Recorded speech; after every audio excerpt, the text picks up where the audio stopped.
Setelah kita memahami proses yang dilakukan oleh UX designer, yakni design thinking ya, maka proses ini pada kenyataannya menghasilkan berbagai macam jenis lapangan pekerjaan atau peranan ya, peranan dari UX roles atau UX roles.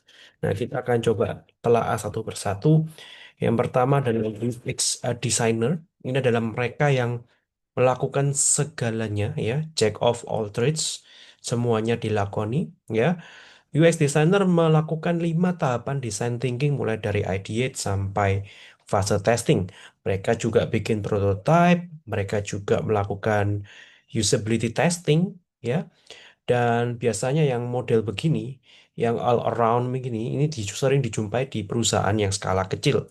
Untuk perusahaan yang skala besar, biasanya mereka bekerja sama dengan visual designer, interaction designer, UI UX designer, experience designer.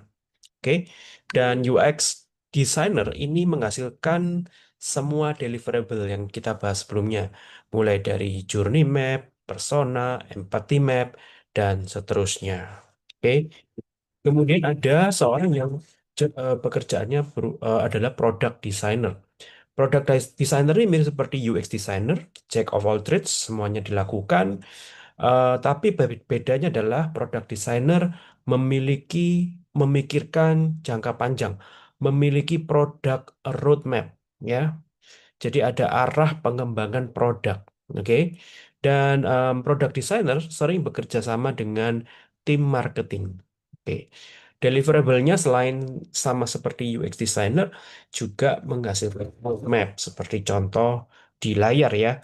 Di sini contoh roadmap di sini menunjukkan keterlibatan tim marketing ya untuk arah pengembangan produk.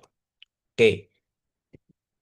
Kemudian ada UX roles yang keempat, yakni visual designer ya. Visual designer ini adalah tugasnya menerjemahkan bahasa UX ke dalam UI ya, menerjemahkan output ya, deliverable dari UX designer atau dari UX experience designer itu menjadi UI ya.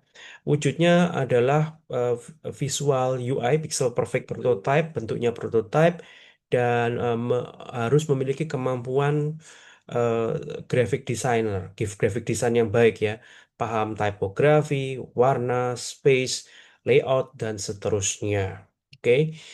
Kemudian ada rules UX researchers yang main jobnya adalah memahami kebutuhan dan problem yang dihadapi oleh user ya. UX researcher ini yang bikin kuesioner, yang bikin instrumen tes, yang bikin instrumen wawancara dan sebagainya. Yang dikondak adalah data kuantitatif maupun kualitatif serta melakukan analisisnya. Oke. Biasanya US researcher berperan di fase empathize, define, dan melakukan tes di akhir. Oke, yang kita bisa biasa sebut sebagai researcher atau secara simple disebut sebagai researcher. Oke, kemudian ada konten strategis ya. Ini yang UX roles yang terakhir.